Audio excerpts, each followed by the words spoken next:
morning and welcome to another episode of The Future of Europe. I am Julien Laurent and I will be your host. Today we have a very special guest joining us, Manon Tille, who is a master student from the University Catholic of Lille in the Master International and European Law. Today we'll be discussing transparency, environmental rights, and EU law, specifically in the right to know case by the CJEU. It's a privilege to have you with us today. Well, thank you for having me. And thank you for taking the time to be here. So, could you tell us more about the rights of access to environmental information under EU law? Well, sure. I think access to environmental information and actually global warming as a whole has significantly raised awareness in our society in the recent years. And to address this global challenge, many international conventions were adopted, and one of those conventions is the Aarhus Convention of 1998 on access to environmental information along with public participation in decision-making. And what is really interesting with this convention is that all 27 member states of the European Union are signatories to this convention along with the Union itself. And the Union as a legal entity has gone even further with adopting a directive to codify the right to access environmental information. And actually this directive has since then led to various legal cases. Okay. Could you maybe then give us an example of these cases?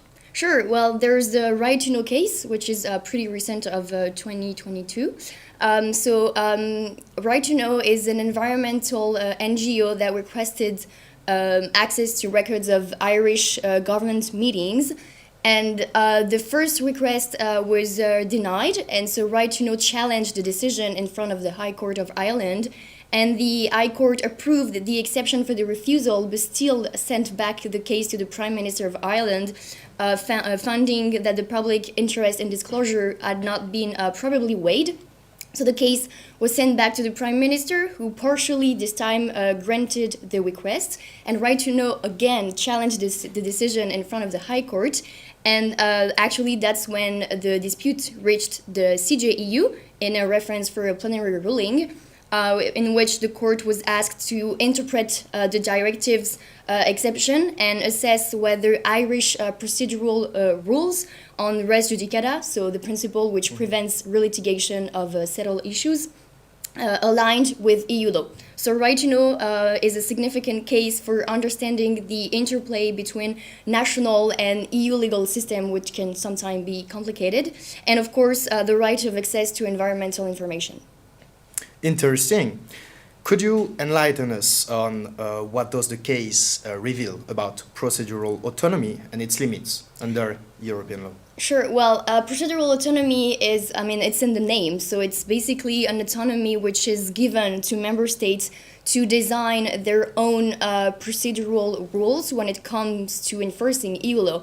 But of course, we all know that EU law still prevails over national law. So this autonomy is not unlimited, and the autonomy reached a point where member states have to comply with two principles under EU law. So the principle of equivalence, which ensures that EU law is treated no less favorably than similar domestic cases, and the principle of effectiveness, which ensures that procedural rules do not make it excessively difficult or impossible to exercise rights conferred by EU law.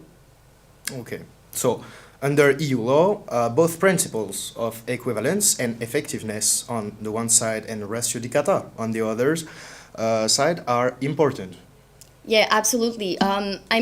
The EU still comply with the rule of law, so res judicata is really important because it ensures legal certainty and legal security on the one hand, so it's really important. And actually, the case shed lights on how the application of res judicata can sometimes create tension with the principle of effectiveness. Because if we agree that several issues cannot be litigated, but we find that in the litigation in the first place, EU law was misinterpreted or misapplied, then there's a problem and there's a conflict between those two principles. So, of course, procedural autonomy is not unlimited, and the case specifically highlights the need to strike a balance between these principles. And actually, the judgment demonstrates that national rules must be flexible enough to address exceptional cases where access to environmental information or more generally EU rights are at stake.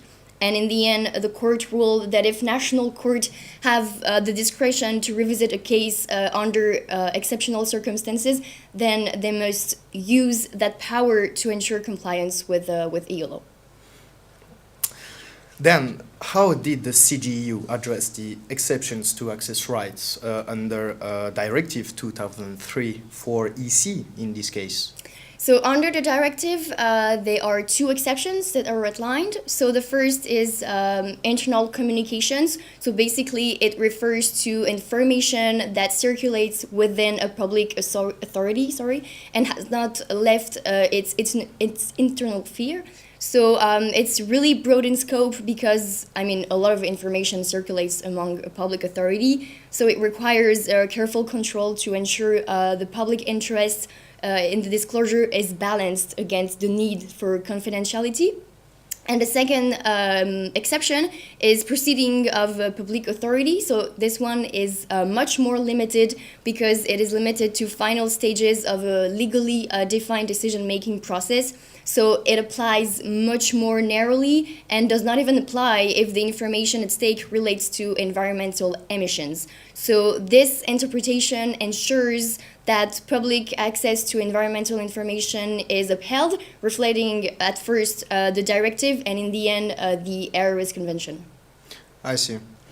What are the impacts of this interpretation onto the right to know case?